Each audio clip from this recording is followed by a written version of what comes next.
Nothing good ever comes from being where you shouldn't be. I found myself in such a situation by chance. While waiting at a stoplight, a fellow driver signaled for me to lower my window. "You've got a low tire," he pointed out. Thanking him, I veered into the nearby Walmart parking lot. Upon inspection, I discovered a screw lodged in the tire tread, causing a slow leak. In a bit of a pickle, I decided to purchase some slime as a temporary fix. However, upon removing the screw, the air hissed out even more vigorously. Hastily, I plugged it back in and sought air at the nearby gas station. With home only 15 miles away, I resolved to monitor the tire closely and resort to the slime if necessary. As I approached the convenience store 5 miles from home, the tire appeared increasingly deflated in my side mirror. Unfortunately, they didn't offer air, prompting me to test the slime. Though initially skeptical, the green goo managed to halt the air leak. Just as I was about to return to my car, a towering pickup truck rolled in. I recognized the driver, a co-worker named Jerry Garner, and, to my disbelief, my wife Rachel emerged from the passenger side, hand in hand with him. Stunned, I watched them disappear into the store, laughter echoing in their wake. Rachel, my wife of 18 years, was in the company of another man. My mind raced with questions. What was she doing with him, and why wasn't she at work? Determined to uncover the truth, I followed them discreetly. They eventually arrived at our house, where they vanished behind closed garage doors. With apprehension gnawing at me, I waited for what felt like an eternity. Unable to shake the discomfort, I intermittently checked the tire while concealed from their view. Finally, after 2 hours, they emerged from the garage, completely engrossed in each other. Despite my attempts to remain inconspicuous, the sight left me reeling with a mix of shock and betrayal. Rachel wouldn't finish work until 5, and it was only 2:30. That gave me plenty of time. But first, I needed to go inside and investigate. I had to pick up Toby at 4, and I dreaded the thought of what I would tell her. Toby, my 15-year-old daughter, deserved answers as much as I did. Entering the house, I was met with an eerie silence. The only sound was the persistent drip from Toby's bathroom faucet, a reminder of a chore I hadn't yet tackled. As I surveyed the rooms, nothing seemed amiss. Even upstairs, where I checked, the bed was made with fresh sheets. My heart sank at the realization. Slumping against the wall, I felt numb. There seemed to be only one logical explanation. I must have sat there for half an hour, my mind in a haze. It felt as if my thoughts were spinning out of control, leaving me disoriented and sick to my stomach. Seeking relief, I grabbed a Sprite from the fridge. Feeling overheated, I retreated to the bathroom, where I splashed cold water on my face. It helped clear my head, but then I noticed something peculiar. The shower floor was wet. They had showered before returning to work. Back in the bedroom, I sat on the edge of the bed, reeling from the realization that it had just been occupied by my wife and her lover. The weight of the situation hit me. Divorce seemed inevitable, but I had no idea how to proceed. I didn't even know any lawyers. And then there was Toby. What would I tell her? Leaving the house, I felt like I had been through a ringer. My head throbbed, and I looked as disheveled as I felt. But seeing Toby waiting for me at school filled me with a sense of purpose. She was the one constant in my life, and I had to protect her at all costs. As she approached the car, her beauty struck me anew. With her mother's dark hair and olive skin, and those mesmerizing hazel eyes, she was a constant reminder of the life Rachel and I had built together. But now, everything was shattered. "Dad, what's wrong?" Toby's voice snapped me out of my reverie, her concern palpable. I had to find the right words to tell her. "I'm fine, kitten," I assured her. "No one is hurt or sick. I just need to talk to you, Toby. Let's go to the park and have a chat, okay? Hold off on the questions until we get there." "Okay, Dad, but you're scaring me," she admitted. "I know, kitten, but everything will be okay," I said, hoping it wasn't just empty reassurance. The park was only a short drive away. I'd spent countless hours there with Toby, pushing her on the swings or watching her play. Now, as we walked to a familiar bench, memories flooded back, happier times now tainted by uncertainty. Seated on the bench, Toby held my hand as we used to when she was small. I struggled to find the right words. Eventually, I opened up, pouring out everything I'd seen and felt. Tears streamed down my face as I spoke, and Toby listened, offering silent support. "It doesn't sound good, Dad," she acknowledged. "But we need to talk to Mom before jumping to conclusions. We don't have all the facts yet." I kissed her forehead, overwhelmed by her strength. She insisted on driving us home, her newly acquired learner's permit a source of excitement amid the chaos. As we entered the house, Rachel greeted us warmly, unaware of the storm brewing inside me. "We need to talk, Mom," Toby said, her tone serious. Concern flashed across Rachel's face. "Is everything okay?" "We'll see," Toby replied cryptically. Seated together, I confronted Rachel about her whereabouts that afternoon. Her denial was swift, but I stood my ground. "I saw you," I insisted. "What? You didn't see anything," she stammered. "What are you trying to do?" "He's lying, Toby. I was at the office all day. You can ask Angel." "No, I don't think he's lying, Mom," Toby asserted. "I think you're lying. I won't be asking Angel. She'd lie for you. I think I'll give David Jones a call. He's your boss, right? I don't think he'd lie for you. What's his number?" "He's left for the night," Rachel replied. "I'll have him call you tomorrow." "What are you two doing? Are you trying to trick me, or something? You think you can just come in here and try to trip me up? What are you accusing me of doing?" She opted for offense as her defense. "I think you tripped yourself up," I interjected. "You lied, Rachel. All three of us know you lied. Why would you do that?" Her mind raced, seeking an explanation. "Okay, I was here," she admitted.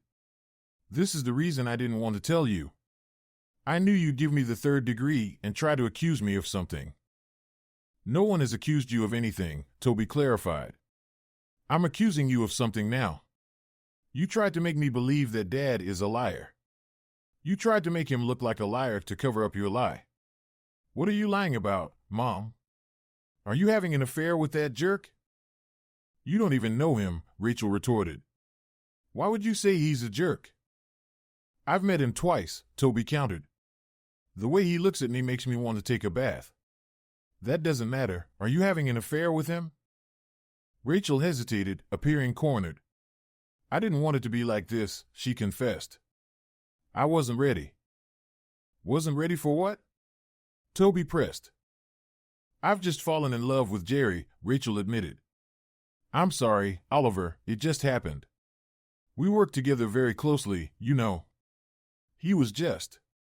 I don't know. He's like the other half of my soul. We just connected and I couldn't help it. We're in love. I was going to tell you when we were ready. As soon as we can both get divorced, we're going to get married. I'm so sorry. I didn't mean for you to find out this way. Toby, it's going to be okay. You'll still get to see your father whenever you want to.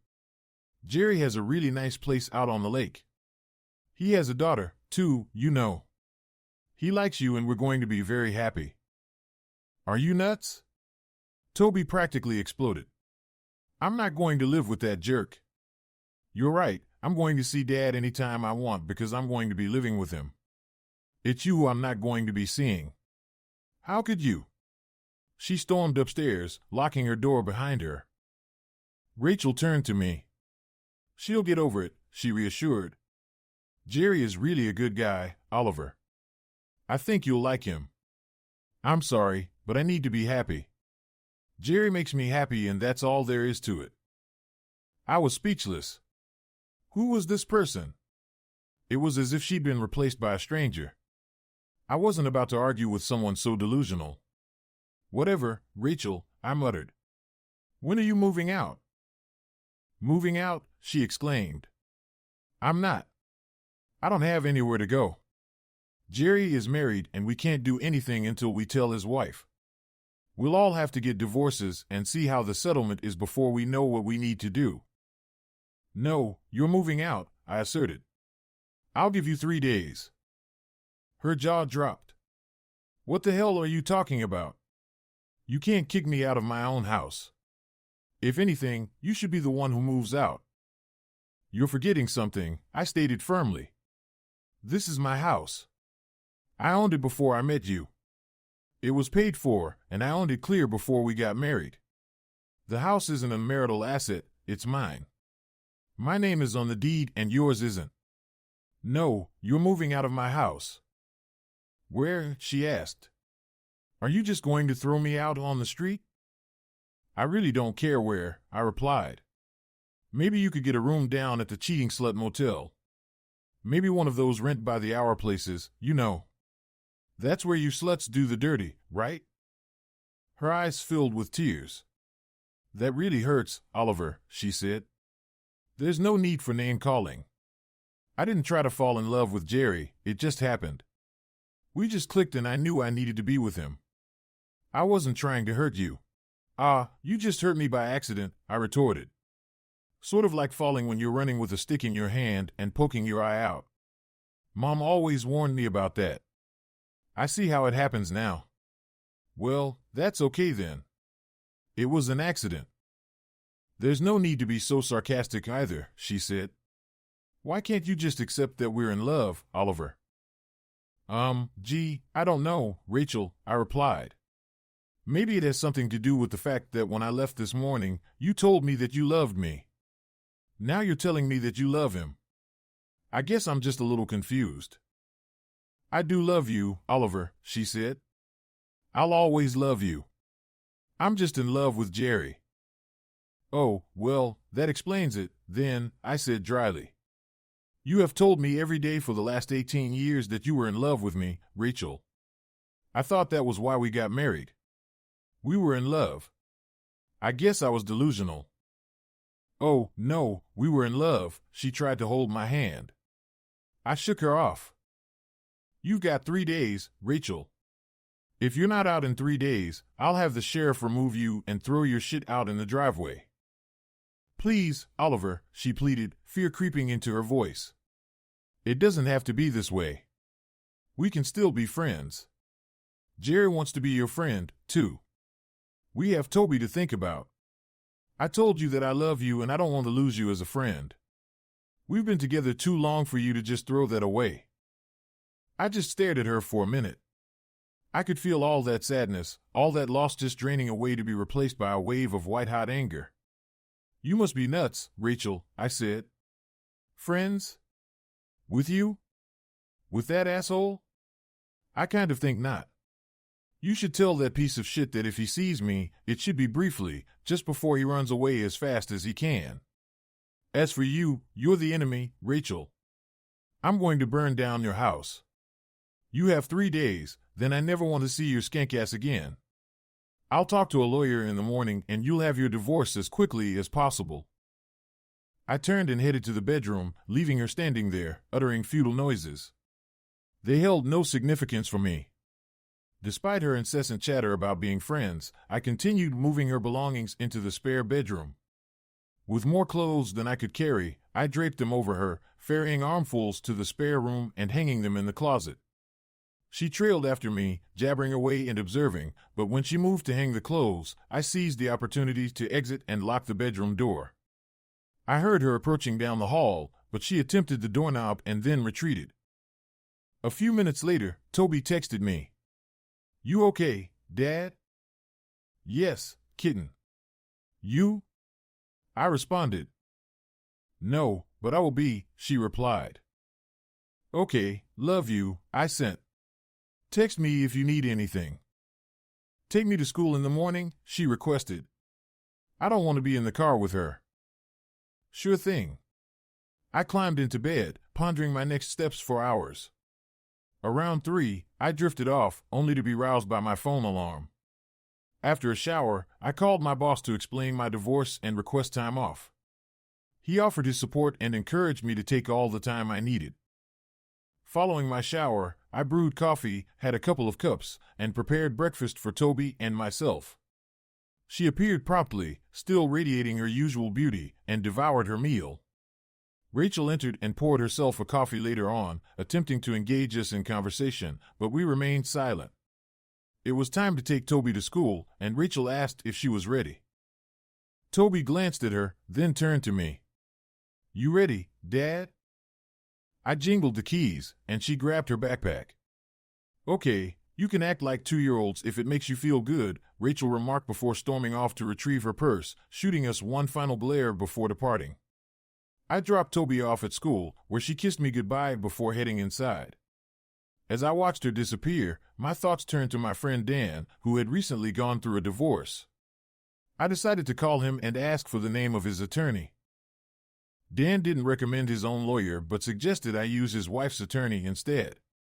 He provided me with the name, and I promptly looked up the number. After arranging an appointment for that afternoon, I took proactive steps, particularly concerning our shared investments and credit cards. Lowering the credit card limits to $500 might inconvenience me, but I refused to finance her deceitful endeavors. My meeting with Elizabeth Baxter got off to a rocky start. She initially assumed I was leaving Rachel for someone else. "You need to reconsider," I corrected her. "She's been having an affair with a colleague who's married, and they plan to divorce their spouses and marry each other." "I apologize," she responded. "I can't represent anyone involved in such a situation.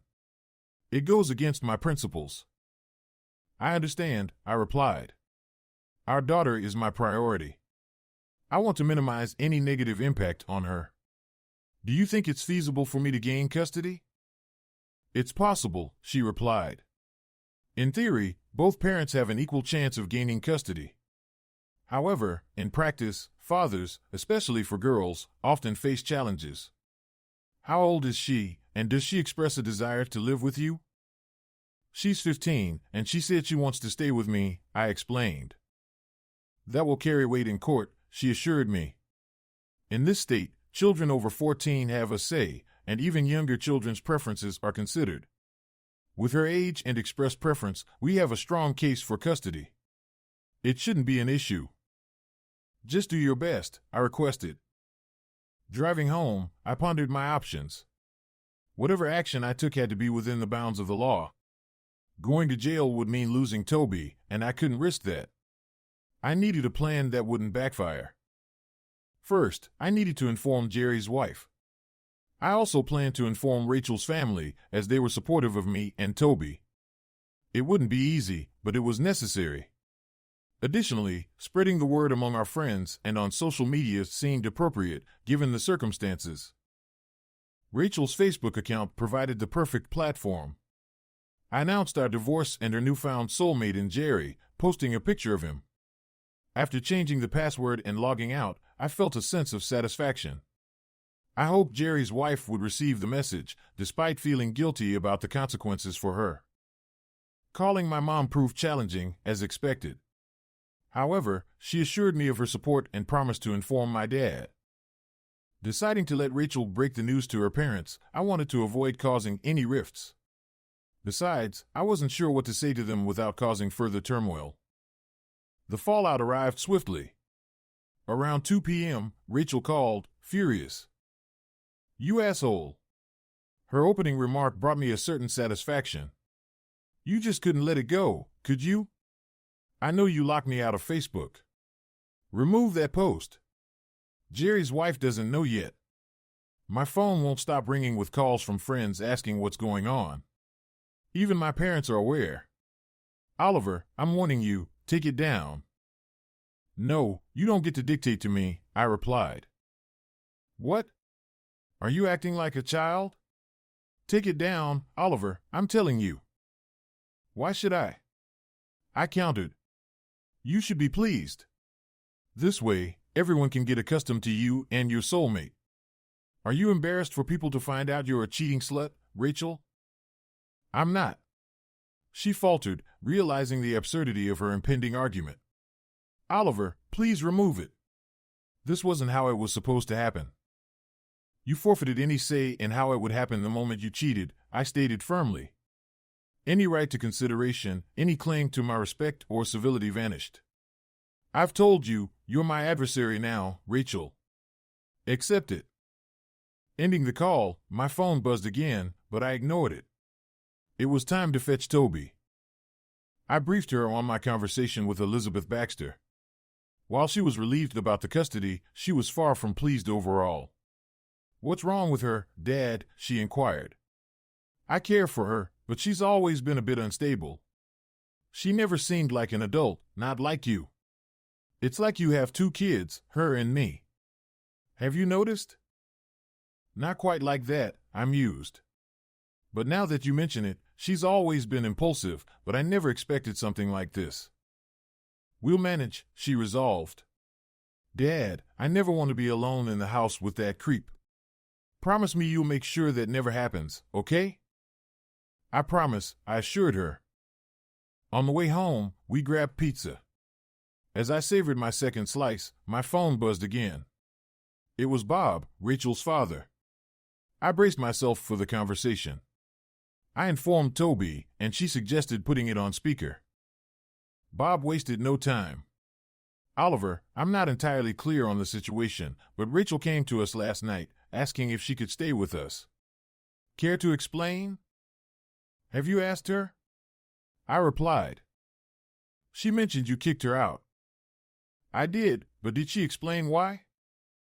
"No, she said she would, but she wasn't ready." "Are you sure you want to hear her explanation now?" I probed. "Can't you just tell me?" he pressed. "She's been having an affair with Jerry Garner, a colleague of hers. He's planning to divorce his wife, she was planning to divorce me, and they're together," I explained. "What? That's unbelievable, Oliver." "How did you find out?" he questioned. "I caught them together yesterday," I revealed. "And she confessed it to me." "Are you certain you didn't misinterpret something?" he inquired. Toby chimed in. "Hi, Grandpa. I've been listening in. Dad has you on speaker. There's no misunderstanding. I was there when she confessed. I'm sorry, Grandpa. I love you." Her voice broke into sobs, and he heard it. When he responded, his voice trembled. "Don't cry, sweetheart. Please. Stay strong, okay? I love you, and so does Grandma. I'll try to talk some sense into your mom. Oliver, are you still there?" "Yes, I'm here, Bob. I apologize. Don't worry about Toby. You two are her grandparents, and nothing will change that. I know you care for Rachel, and you'll do what's necessary. I have immense respect for you. I hope you won't resent me after all this is sorted." "That's never going to happen," he assured. "I'll figure out what's going on. Reach out if you need anything." It went better than expected. You deal with what life throws at you the best you can. The details of the divorce proceedings need not be recounted. Most are familiar with the ordeal. It was protracted, agonizing, and showed no signs of improvement. Rachel seemed to have unrealistic expectations. She assumed she'd gain custody of Toby, which didn't pan out. Ms. Baxter was exemplary. I was granted full custody, backed by Toby's wish to live with me. After hearing Toby privately, the judge stipulated that Rachel could have visitation rights, but none involving Toby being alone with her and Jerry Garner. However, that became irrelevant. His wife divorced him, and it turned out their soulmate connection was exaggerated, particularly on his part. 2 weeks after I discovered their affair, he moved on to someone else. All their grand plans vanished into thin air. It took 7 months for the divorce to be finalized. Rachel had a change of heart. I was surprised when she requested counseling during our second court appearance. Despite our efforts, the judge mandated it. We were assigned a peculiar old hippie for the sessions. In the initial session, we were asked to state our goals. Rachel's was elaborate, emphasizing her pursuit of happiness without causing harm. Mine was succinct. "What are your objectives for these sessions, Mr. Barryman?" he inquired. "My goal is to get them over with," I responded. Our counselor frowned. "Mr. Barryman, are you genuinely uninterested in addressing the issues that led to your marital problems?" "I'm sorry, Mr. Rodman, but my issues didn't lead us here. And I have no desire to address them." I'm content with my flaws and have no intention of changing them, I stated. Rachel was appalled, just as much as Mr. Rodman. She wasted no time diving in. Oliver, how do you expect us to reconcile if you're unwilling to discuss this? I don't, I stated firmly. Let me be clear to both of you. I couldn't care less about getting back to where we were or working on issues. I'm only here because of a court order. I'll do what's required to comply with that order, then we'll return to court and finalize our divorce. That's my plan. Are you aware that if I inform the judge that you're refusing to cooperate, you could be held in contempt? Mr. Counselor said. I'm not aware of that, I replied. Do you mean if you go back to the judge and lie? These sessions are recorded. I'm sure my attorney would be eager to subpoena the recordings to expose any perjury. I'm here, I'm following your instructions. You asked for my goals, I stated them. So, I'm cooperating. He looked flustered. I believe the judge expected you to attempt to reconcile, he insisted. I'm not accountable for the judge's expectations, I retorted. I'm only accountable for mine. He made it challenging. He assigned me homework that involved spending significant time with Rachel, and she relentlessly tried to wear me down. Oliver, what would it take for you to reconsider the divorce and work things out? She inquired. An act of God, I responded. She waited for further explanation, but I remained silent. What do you mean by an act of God? She pressed. Well, if you can somehow turn back time and undo your affair with Jerry, that would suffice, I explained. Otherwise, I'm not aware of anyone other than God with such power. Have you suddenly acquired supernatural abilities, Rachel? Apart from the power to attract other men with your charms. We trudged through the tedious exercises, enduring one dull session after another, until they were finally over. Back in court, the judge inquired if any progress had been made. Your Honor, it's clear that my client has no intention of remaining married to his wife, Elizabeth Baxter stated. We request that the divorce be granted as swiftly as possible. My client and his daughter have endured this process for long enough. Apparently, the judge agreed, as the decree arrived in the mail 10 days later. Toby still saw her mother frequently, as she adored her grandparents and spent much time with them. Rachel occasionally arranged outings that Toby agreed to, but it was never the same. Toby preferred spending time with her friends, especially Sabrina, a petite blonde who practically lived with us. She was as cute as a button and incredibly kind. I welcomed her presence, and they began including me in some of their activities. One of their favorite pastimes was water skiing. With our boat, we often spent Saturdays at nearby lakes once summer vacation began. On a Monday, they proposed a weekend trip to the lake, staying in our RV until Sunday evening. Since my schedule was open, I thought it was an excellent idea. Toby and Sabrina eagerly planned throughout the week, and we packed everything they needed on Thursday. Friday afternoon, a new red Jeep Cherokee pulled into our driveway, and Sabrina emerged. Another woman, nearly identical to her, stepped out of the driver's seat, and Toby greeted her with a warm hug. She introduced her to me. Dad, this is Julie. She's Sab's mom, and I realized you haven't met her yet. Julie extended her hand warmly. Hello, Oliver. The girls have spoken highly of you. Thank you for inviting me along this weekend. Honestly, I've felt a bit envious of how much time they spend with you instead of me. She flashed a mischievous smile, and I instantly understood where her daughter inherited her charm from. I glanced at Toby, who shot me a fierce glare. My knees wobbled, and I knew when to yield. The trembling intensified when I caught Sabrina's raised eyebrow. It's going to be a fantastic time, I assured Julie, regaining my composure. We always have a blast. Julie wasn't clueless. She observed the interaction between me and the girls, then back at me. Oh, my goodness, she exclaimed. You didn't know, did you? Girls. Before she could say another word, she was enveloped in a flurry of hugs, kisses, and appeals. Please, Mom, don't worry. We'll have so much fun, Sabrina chimed in. It's okay, Julie. Dad will adore you just as much as I do, and he's wonderful, Toby reassured her. See how he just went along? Julie disentangled herself and surveyed them. You two go sit on the porch, and I need to talk to Oliver, she instructed. Initially hesitant, they complied when she insisted, now. Once they were out of earshot, Julie turned to me, visibly embarrassed. I'm so sorry, Oliver. I had no idea, she confessed. I'm taking Sabs and leaving. She's grounded for a month. This is incredibly embarrassing. She looked so small and mortified that I stepped forward and embraced her. Initially tense, she relaxed into the hug. Yes, it's embarrassing, I agreed. They're mischievous, but harmless. Let me guess, you're not married? She laughed, looking up at me. No, I'm not. Do you think that's what this is about? I'm quite certain, I replied. Here's the plan.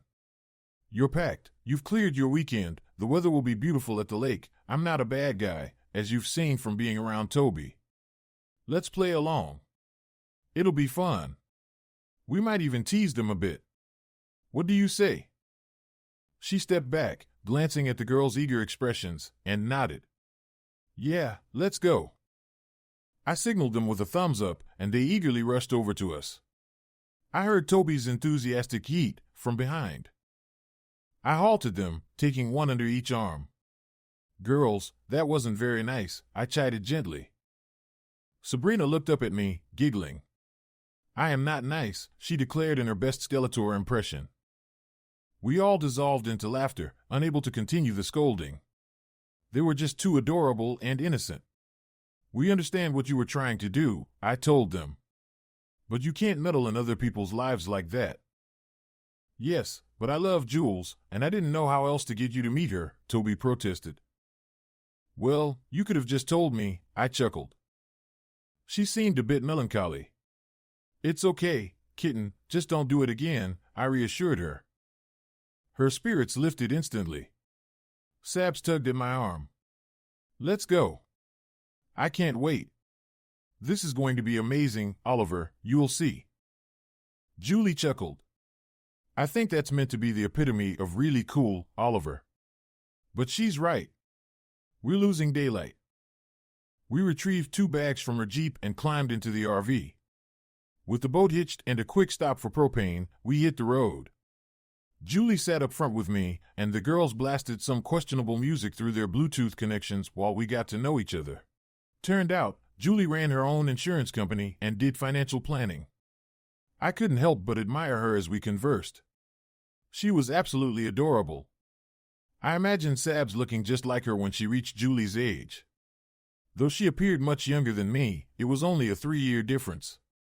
Standing at probably 5 feet tall, she had light blonde hair cascading down to her lower back, a nice tan, huge brown eyes, high cheekbones, and a perfect heart-shaped face with a widow's peak on her broad forehead. She was wearing jeans and a button-up top, but her slender, willowy figure didn't escape my notice until we arrived at the lake. After securing a slip for the boat and the RV, they ushered me out while they changed. Once they were ready, I slipped into swim trunks and a t-shirt, and we were set. With a cooler full of drinks on board, we set off. Once out of the no-wake zone, I picked up speed. After a few miles, the girls were eager to ski. As they shed their long t-shirts, they revealed their usual awkward beauty. Julie, on the other hand, exuded confidence. There was nothing clumsy about her. Despite her slender frame, she exuded femininity. When she turned to watch the girls ski, I was nearly spellbound. Her bikini, while not avant-garde, strained to contain a derriere that was simply mesmerizing.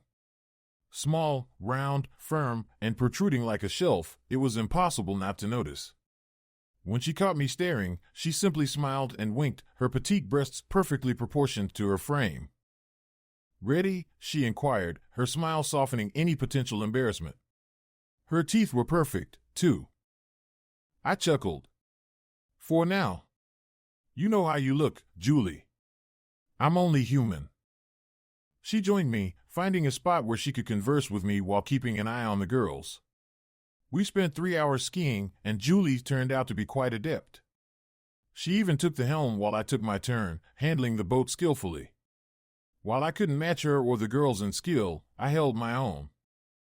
Upon returning to the park, they wrapped themselves in blankets. Despite the RV having a perfectly functional stove, the girls insisted on cooking outside. We set up the camp stove, and I kindled a fire in the grill at our site. While I grilled bratwursts, they chopped and fried potatoes and onions, and opened cans of pork and beans. Though we had prepared and packed some meals at home, this was our first night, and there's something uniquely delicious about campfire cooking. Seated at the picnic table provided by the site, we quickly fell into conversation as if we had known each other for years. Julie became Jules, a nickname the girls favored and she embraced, while she called me Ollie. The girls repeatedly mentioned that Jules wasn't married, prompting me to finally inquire why. I mean, you're stunning, witty, intelligent, and have your own business. Why hasn't some lucky man scooped you up? She fell silent for a moment. Well, the main reason is Sabrina, she eventually confessed. I was young and naive, Ollie. I was a senior in college, and I thought I had found the love of my life. When I discovered I was pregnant a week before graduation, I wasn't entirely dismayed. We had discussed getting married as soon as we finished school. I take it that plan fell through, given you're speaking about it in the past tense, I remarked. That's correct. 3 days after I told Brad, I learned he had been unfaithful for a month. I ended things with him and never looked back. When Sabs was born, my focus was entirely on her. By the time I could consider dating again, I realized I had been blessed with this incredible gift, and I couldn't make any decisions without considering her first. I completely understand, I replied. I feel the same way about Toby. As long as I have her, she will always be my priority. I can't overstate how important she is to me. She's the one who kept me sane over the last 18 months. Jules placed her delicate hand on my arm. I know, she murmured. She confides in Sabs and me about everything. I'm so sorry, Ollie. Yeah, life can be tough sometimes. We both sighed. Glancing up, we noticed 2 pairs of affectionate eyes gazing at us from beneath the awning, engaged in a hushed conversation. I love your daughter, I confessed to Jules. It feels like she's mine most of the time, given how much she spends with us. She loves you too, Jules replied, her eyes welling up with tears. The other day, she told me you're like the father she never had. As I looked at her, a tear trickled down her cheek. I gently brushed it away with the back of my finger. She's an incredible girl, I said. And I believe her mother must be an extraordinary woman to have raised a daughter like her. She's also remarkably courageous, doing it all on her own. She smiled, her eyes shining with warmth, rose, kissed my cheek, and headed over to join the girls. The weekend was fantastic, and as she was about to leave our house, I approached her car and lightly tapped on her window. Jules, would you consider going out with me next Friday? I inquired. Sabs let out a delighted squeal, and Jules flashed a smile. What time? 6? I suggested. We'll have dinner and then do something afterward, sound good? Oh, and can Toby stay with Sabs while we're out? Sounds perfect, and of course, she replied, kissing my cheek before driving away. Toby was waiting for me in the entryway. Well, she asked eagerly. Did you ask her out? Did you kiss her? I hugged her and playfully swatted her bottom. Yes, I did, and that's none of your business. She squealed, echoing Sab's earlier excitement. I knew it. She's perfect for you, Dad. I adore her so much, and Sabs is like a sister to me. I shrugged. Whatever happens, happens, Toby. You can't force these things. Stop playing matchmaker. She nestled her face against my chest. I know, Dad, but I felt like if I didn't intervene, you'd just keep loving me forever without making a move. Not that I mind being the only woman in your life. I chuckled. Well, you'll always have a special place in my heart that no one else can fill. You're my baby, and that will never change. She purred contentedly, then went off to occupy herself with Toby things. Our first date went smoothly. I took her to play racquetball. Although she was new to the sport, her background in tennis made it easy for her to grasp the mechanics. Once she got the hang of it, she was quite good.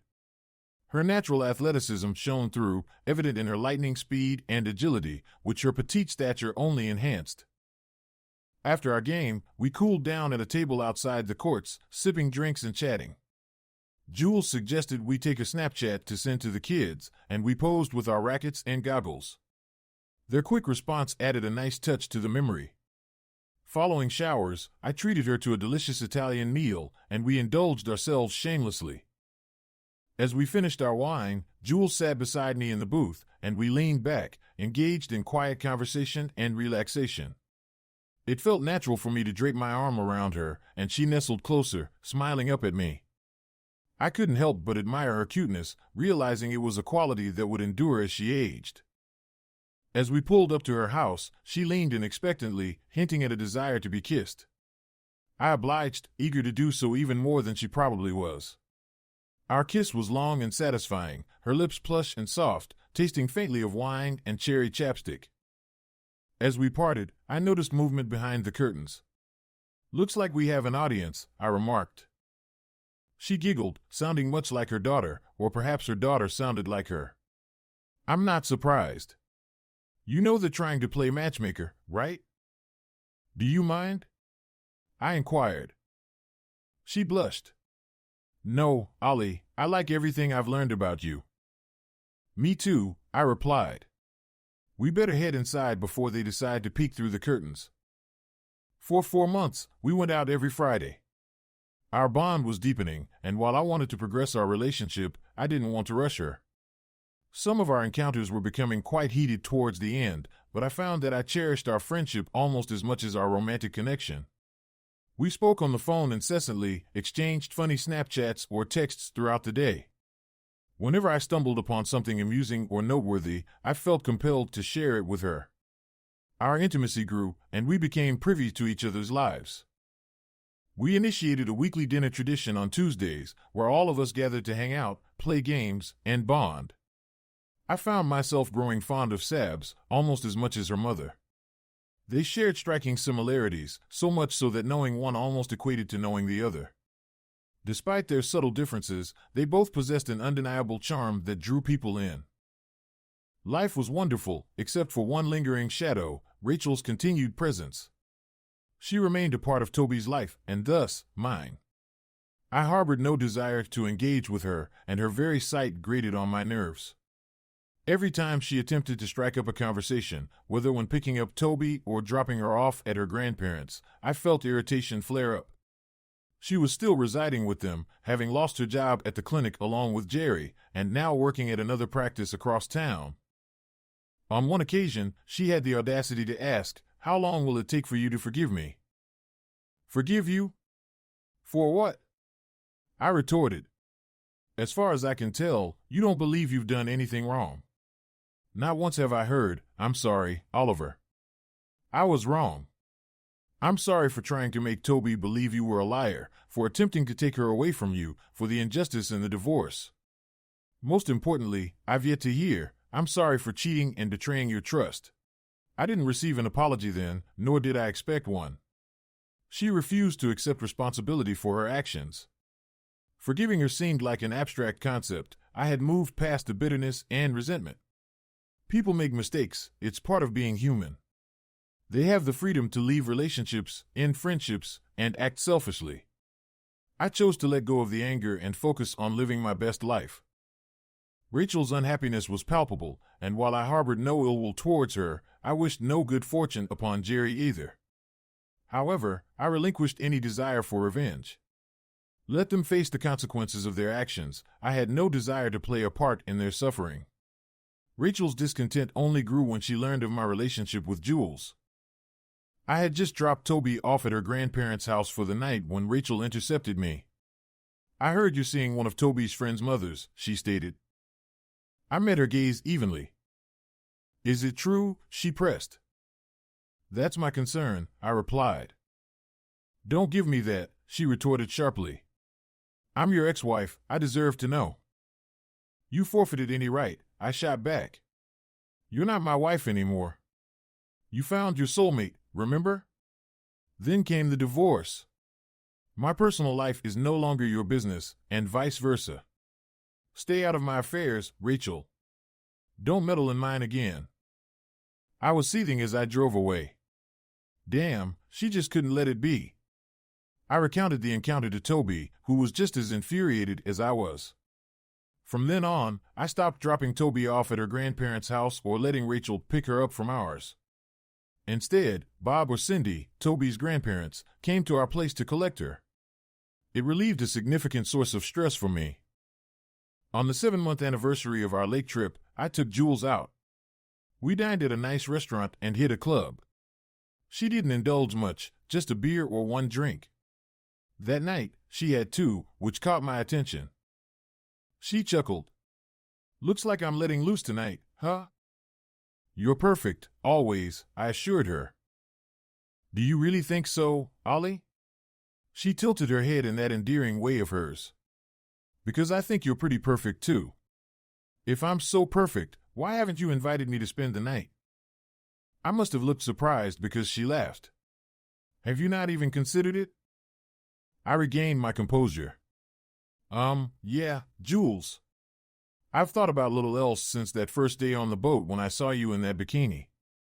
As we started dating, I realized you were something special, and I didn't want to pressure or scare you off. You won't scare me off, she reassured me. I told the girls not to wait up. Really? Well, then, what are we doing here? I exclaimed. Oh my God, Jules, let's get out of here. Do you want to spend the night with me? She blushed as I took her hand and led her to her feet. More than anything else in the world right now.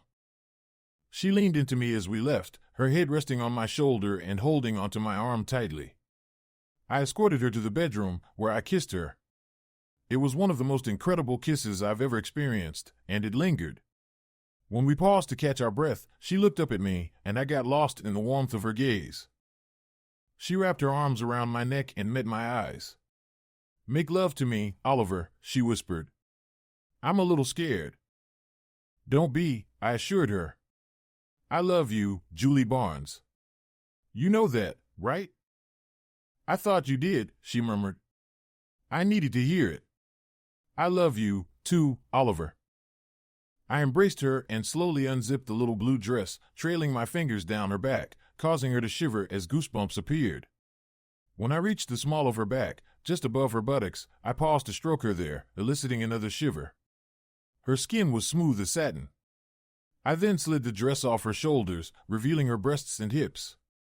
She wasn't wearing a bra, not needing one. Though her breasts were not large, they were perfectly proportioned to her petite frame. Larger breasts would have seemed out of place on her. They appeared larger than they were due to her size and their firmness. Her nipples were already erect, small brown bullets atop brown circles.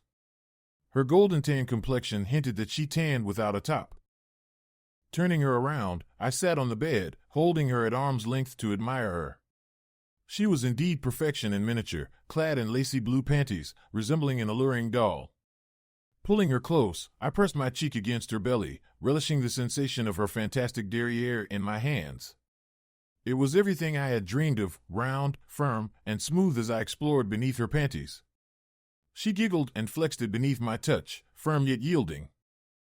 Stripping down, I eagerly sought skin-to-skin contact.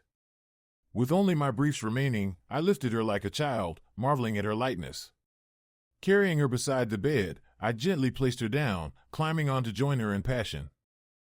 As my hand found its way into her panties, discovering a soft tuft of curls, moisture, and warmth, she gasped, prompting me to remove her panties.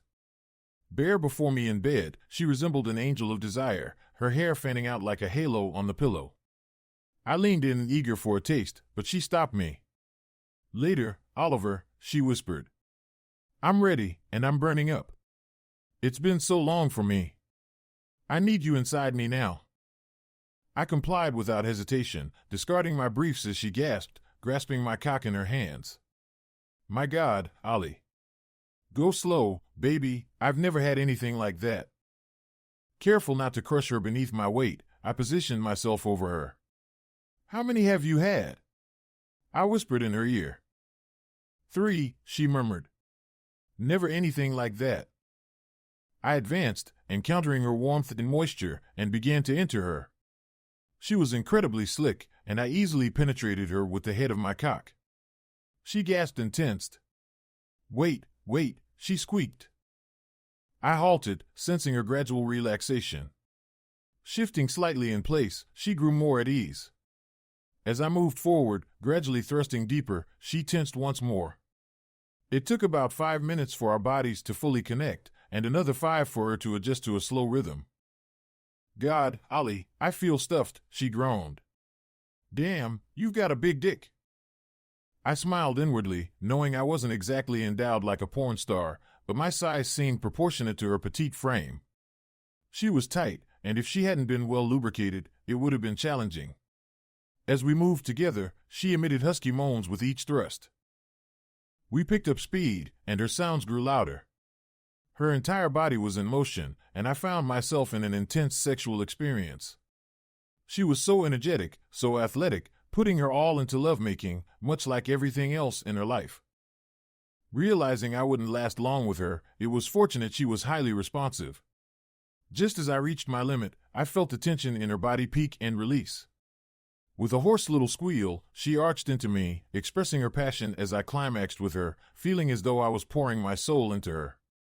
We moved and rocked together, eventually slowing to rest. I remained over her, supporting some of my weight on my elbows as we kissed, murmuring our love for what felt like hours. I didn't lose my erection. Her contractions around me continued, prolonging the sensation, and when I caught my breath, we resumed our passionate dance. We drifted off to sleep in each other's arms, making love twice more during the night, once initiated by me and once by her. I woke up the next morning lying on my back, with Julie draped halfway over me. Her hair cascaded around us, and her cheek rested against my shoulder. I watched her sleep peacefully, absent-mindedly running my fingers through her hair until she stirred awake with a soft moan. I feel like I belong here, Ollie, she murmured. I know, I replied. Would you want to wake up like this every morning? She blinked her eyes open and met my gaze. You mean, live together? Yes, sweetheart. Well, actually, yes, I corrected myself. Will you marry me, Julie Barnes?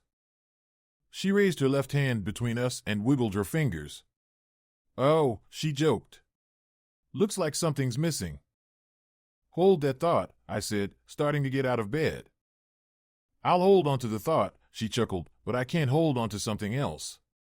I really need to pee. I chuckled and playfully swatted her bottom, making her squeal. Go on, then meet me back here.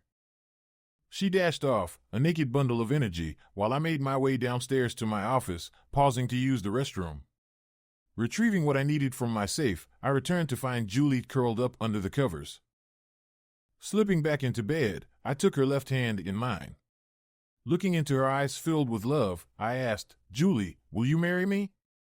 I slid the ring onto her finger, noticing it was a bit large and would need resizing, but it would suffice for the moment. Examining the ring, she remarked, It's beautiful. It looks vintage. Where did you find it? When did you get it? Do you remember when I mentioned going to an auction? I replied. It was about a month ago. Yes, I recall. They were auctioning off an estate, right? Exactly. What I didn't mention was that I saw this ring in the catalog and went with the intention of buying it to propose to you. It dates back to England, around 1810, made for the Duchess of Avon. It has quite a history. Do you like it? I love it, she exclaimed. It's the most exquisite ring I've ever seen. Will you answer my question? I prompted. Oh. Yes, Oliver. Yes, I'll marry you. Oh my God, yes, she exclaimed, laughing with joy as I enveloped her in a tight embrace. We should snap the girls, she suggested.